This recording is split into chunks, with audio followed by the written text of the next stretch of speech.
She'd been in a coma since the day her father bought himself an island and lost his daughter. He was just a boy, homeless, pushed off the marble steps of her father's skyscraper. He said he could wake the sleeping. They laughed in his face, but sometimes, to stir a soul, it's not money that's needed. It's wounds.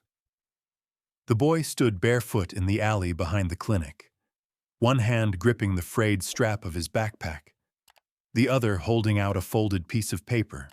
"It's for her," he said, voice flat but steady. The guard didn't look down. "Clinic's off limits. Go before I call someone." The boy's eyes lifted to the third-floor window. There was no movement, just a curtain swaying, too slow to be natural. He didn't argue. He placed the paper on the ground and turned away. Behind him, the drawing fluttered in the breeze, catching no one's notice. Later, under the heavy shadow of a billboard, the boy curled into himself on a metal bench. The sign above showed a man with silver hair and perfect teeth holding a child. "Family is our greatest wealth." The boy stared at it for a long time, then whispered, "Not for all of us." He closed his eyes and clutched a small wooden figure in his fist, worn smooth with thumbprints. The girl on the third floor hadn't moved in 8 months. Tubes ran from her body like quiet vines. Machines hummed and clicked. A screen glowed with soft, indifferent lines. A woman, older, with tired hands and kind shoulders, wiped her skin with lavender water. On the television, a news anchor spoke of the girl's father. Donations, a new children's wing, handshakes with presidents. The nanny lowered the volume. "Shh," she said, though the girl hadn't made a sound. The boy watched from the supply corridor, crouched in shadow, a mop bucket between him and discovery. 2 men in scrubs passed close. "She's been under too long," one murmured. Board gave 3 more weeks. Then, end of care protocols. "Tragic," the other said. "But she's gone. Just not officially." The boy's jaw tightened. He waited until they were gone, then crept back out. His shoes squeaked slightly on the tile, so he removed them. Barefoot, he moved like he wasn't really there. On the sidewalk, a woman in a bright coat slowed as he held out a card.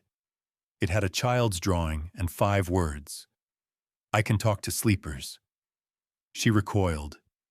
"You shouldn't be out here. Where's your mother?" "Sleeping," he said quietly. She walked faster. He didn't move. He just kept standing there, with eyes like someone who'd once seen something no one believed. The memory hit like a stone skipping over water. His mother's breath had come in shallow gasps in that cot at the shelter. Her hand was light in his.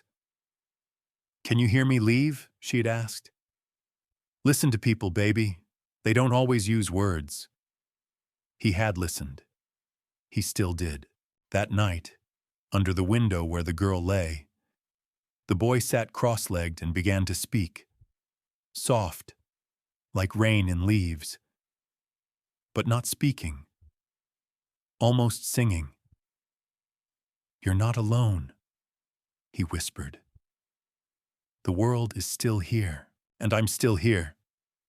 In the room, unseen, a pulse line jumped. The nurse noted it in passing. She tapped the machine. "Weird spike." She reset the monitor and moved on. Outside, the boy slipped a folded note on the sill and vanished into the dark. "I'll come back. Don't be afraid." In the glossy brightness of morning, the man from the billboard faced a camera. He wore a navy suit, white pocket square, no tie. "We've spared no effort. But sometimes, you must accept. Some things are beyond our control." He smiled. Smooth. Controlled. Control was everything. The boy came back that night, and the one after. Each time, pushed away by men with hard faces. Once he begged the janitor just for a minute. "Please, I won't touch nothing. Just 1 minute. I'll stay by the door." The man hesitated, then nodded once. The boy walked to the door of the room and stood silent for a long while. Then, quietly, he began to hum a tune. Broken, slow, the same lullaby his mother had used, voice cracked with fever, the night before her silence. Inside, the girl's brow twitched. Her fingers curled slightly inward. No one saw it, but the boy did. The next morning, as sun spilled over the linoleum floors and polished nameplates, he was dragged away again. The guard's grip was tight. His feet skidded. "I'm not stealing," he muttered. "I'm not lying, I wake them up." The officer didn't look down. "You're a nuisance. That's what you are." The boy didn't fight. His shoulders were straight. In the back seat of the squad car, he stared at his knees, one hand closed over the wooden toy in his pocket. At the station, they gave him cocoa too sweet to drink and a scratchy blanket. A woman sat across from him.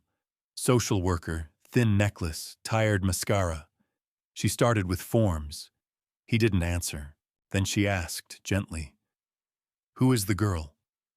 His eyes lifted. "She hears," he said, "but she's scared. It hurts. That place she's in." The woman hesitated. Her voice dropped a notch. "You think you can help her?" "I already did," he said.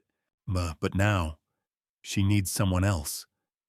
Later, after calls and reluctant permissions, the doctor stood frowning. "This is highly irregular," he muttered. "There's no precedent, but—" He sighed. 5 minutes. Under observation. In the quiet of the room, the boy sat by the bed again. The girl's skin was pale as the sheets. He didn't speak for a long time. Then he touched her hand. "You ever fall in a dream?" he asked softly. "Like flying, but not good. Like sinking." He waited. "I can hold on. I can keep you from hitting bottom, but only if you come back." The monitor leveled, beeped steadier. Outside the glass, the nurse whispered, "Jesus, look at that." The news didn't last long. The father came storming down the corridor the next day, voice low and furious. "Who let a street kid into her room? What in God's name were you thinking?" "He's not like the others," the nurse tried to explain. She responded. "Coincidence," he snapped. "You want to run a clinic based on fairy tales?" He found the boy waiting outside again. "Tell me," the man said, coat still buttoned. "What is it you want? A payout? Publicity? You think I'm some soft mark?" The boy didn't blink. "I want you to see her." "I do see her." "No," the boy said. "You see the room, the machines. You see what's missing." He turned. "She's not sick. She's leaving." The press came in a wave when her eyelids fluttered. Not much, just a flicker, but enough. Enough for headlines. The man held a conference, thanked the doctors, thanked research. Not once did he mention the boy. That night, the girl's vitals dipped, deep, lower than ever. Nurses adjusted tubes, pressed buttons. No change. The woman from the station found the boy again. He was back at the bus stop, legs swinging, drawing lines on the foggy glass. "She's worse," she said. "But I think it wasn't just about her." The boy didn't answer. He looked up at the stars, barely visible through city haze. His eyes stayed dry. his jaw still. Somewhere, far away, a machine kept beeping, then paused, held its breath. The boy didn't cry when they took him away again. He just looked down at his feet, one shoelace untied, the other missing. The pavement was warm under him, the kind of warmth that never lasted. A heavy hand landed on his shoulder. "Come on," the guard said. "So no more games." In the back seat of the police car, he pressed his forehead to the window, watching the clinic slide past in pieces. The corner of a window, the silver railing, the edge of a balcony. Nothing full, nothing whole. The station smelled like stale coffee and floor wax. A clock ticked too loudly on the wall. The boy sat, small in the plastic chair, knees drawn up, arms around his bag. The same woman came. Her name was Ruth. She didn't say it again, just sat down across from him, hands folded, mouth set. "They say you keep coming back." He didn't answer. "You think you're helping her?" His fingers moved slightly, tightening around the strap.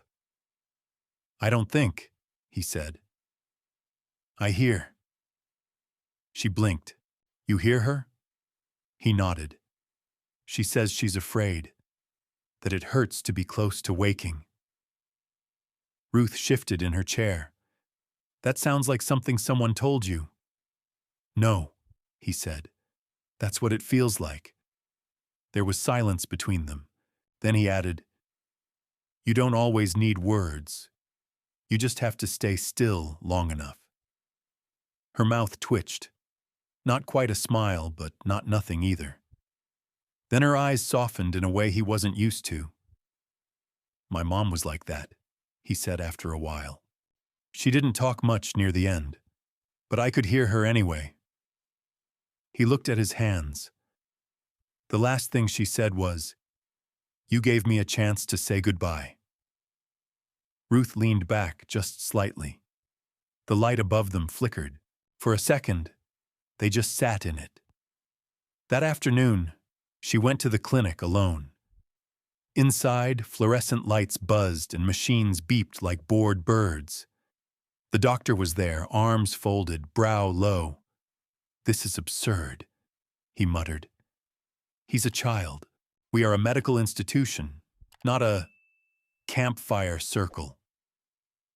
Ruth didn't flinch. What's absurd is deciding what's real based on how expensive it looks. A long silence. Then, 5 minutes, one more time. You monitor. You take responsibility." She nodded. Gladly. The boy came in without shoes. He didn't look at the wires or the screens, just at her, the girl on the bed. "Hi," he said softly. He sat beside her again, not too close. He didn't reach out, just folded his hands on his knees. "You ever dream where you're running, but you don't know from what?" he asked. "And the more you run, the heavier your legs get?" He looked at her face. It didn't change.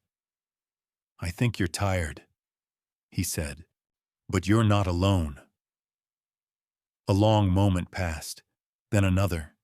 The heart monitor steadied, quiet and clean. One beep, then another. No rush, no fear. Behind the glass, the nurse gasped. "It's not possible. That's not sedation. That's her." The doctor stared.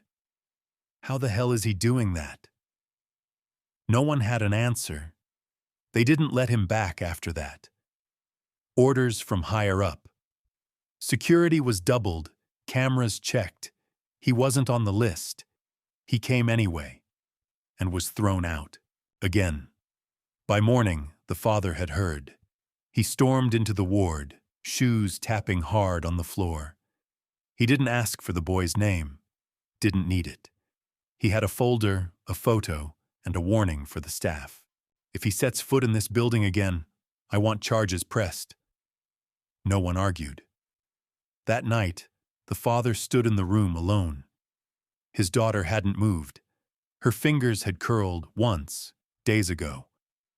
The machines said she was stable, but he knew better. The silence in the room wasn't peaceful. It was heavy, refusing. He pulled a chair beside the bed, sat stiffly. After a long pause, he spoke.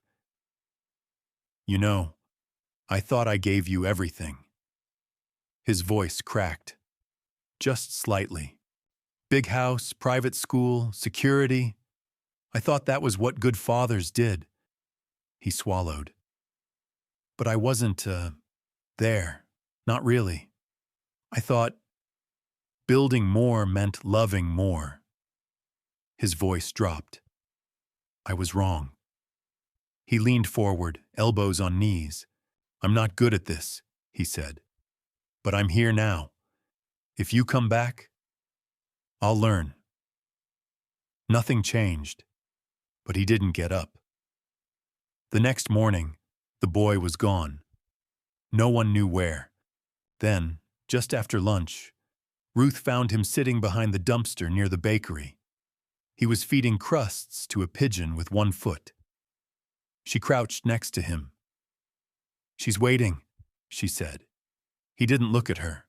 "She's not waiting for me anymore," he said. Ruth frowned. "What do you mean?" He glanced at her. "She heard me, but she needs someone else to answer now."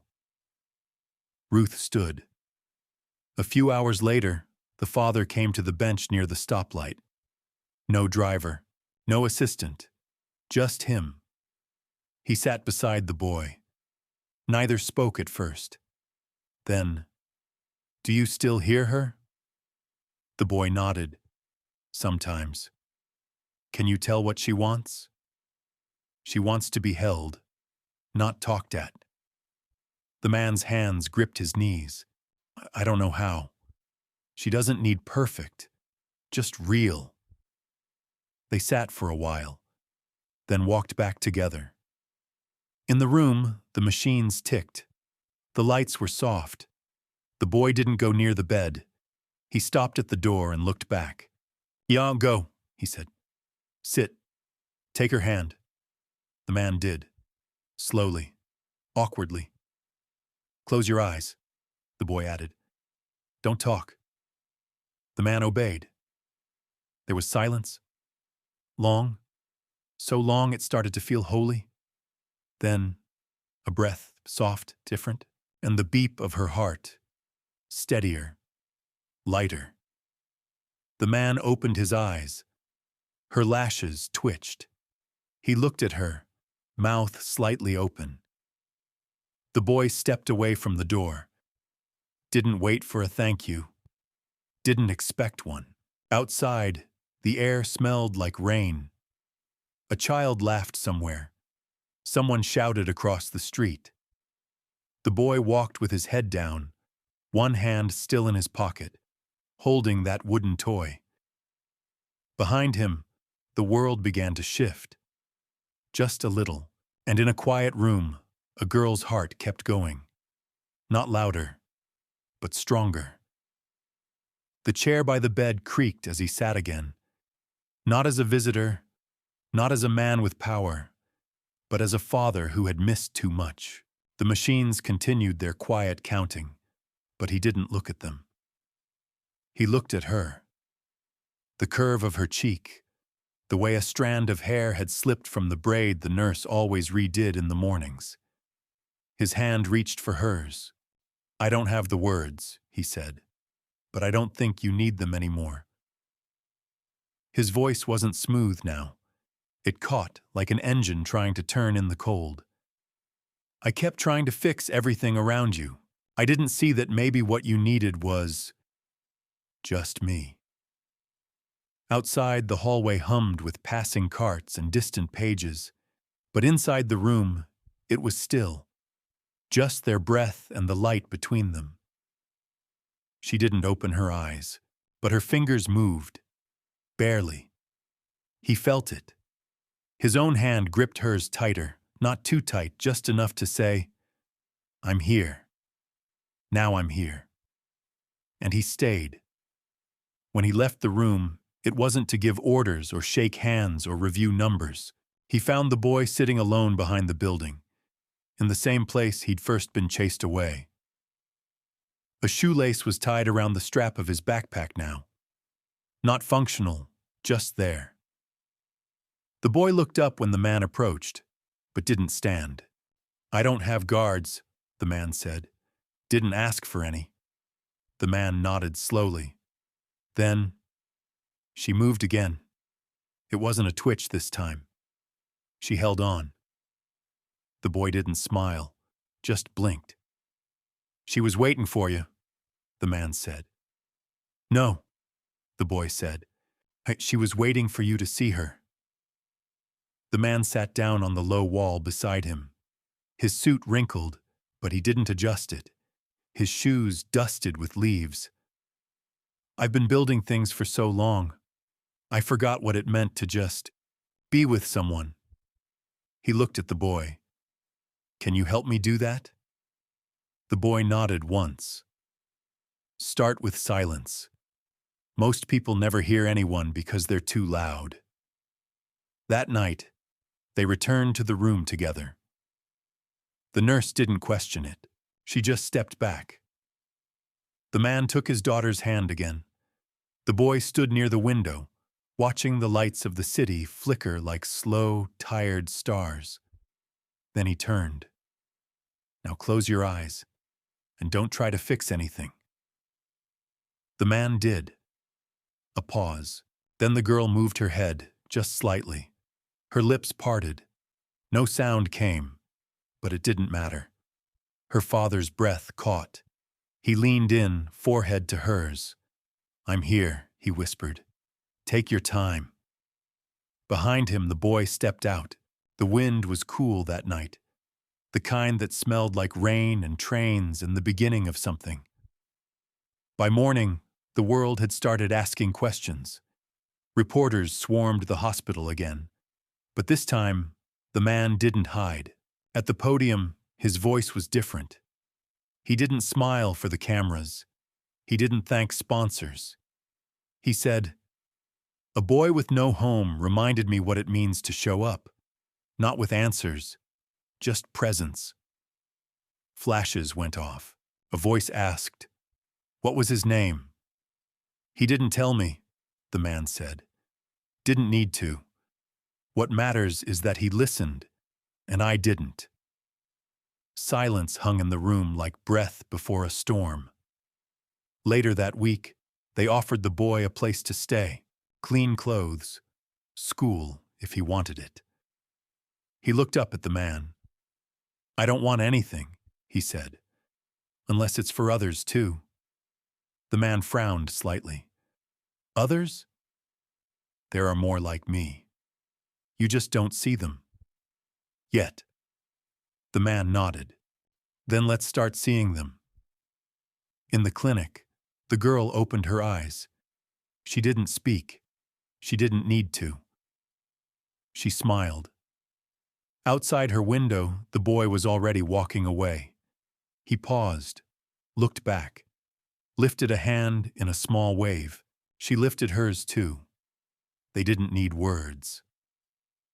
Below, the guard who once pushed him away now held the door open for a girl with torn shoes and frightened eyes. He didn't say anything, but he didn't stop her either. Somewhere inside the clinic, papers were signed. New programs, new names on walls. The boy's name wasn't on a donor list, but it was in the first line of the proposal. Inspired by someone who heard what no one else could. And one day, not long after, he sat again at the bus stop. Same bench, different air. He was drawing, not sleeping, not waiting, just drawing. On the paper, eyes, open, wide, and calm. Someone walked by, a man in a coat with a phone to his ear. He paused. "You the kid that woke her up?" The boy didn't look up. "No." he said quietly. She just stopped being scared to come back. And then, stillness. Not silence. Just stillness. Like the moment between heartbeats or the first breath after a long underwater swim. Then came music. Distant, maybe from a shop window, maybe from nowhere at all. The boy kept drawing. The lines curved gently. No sharp edges, like coming home.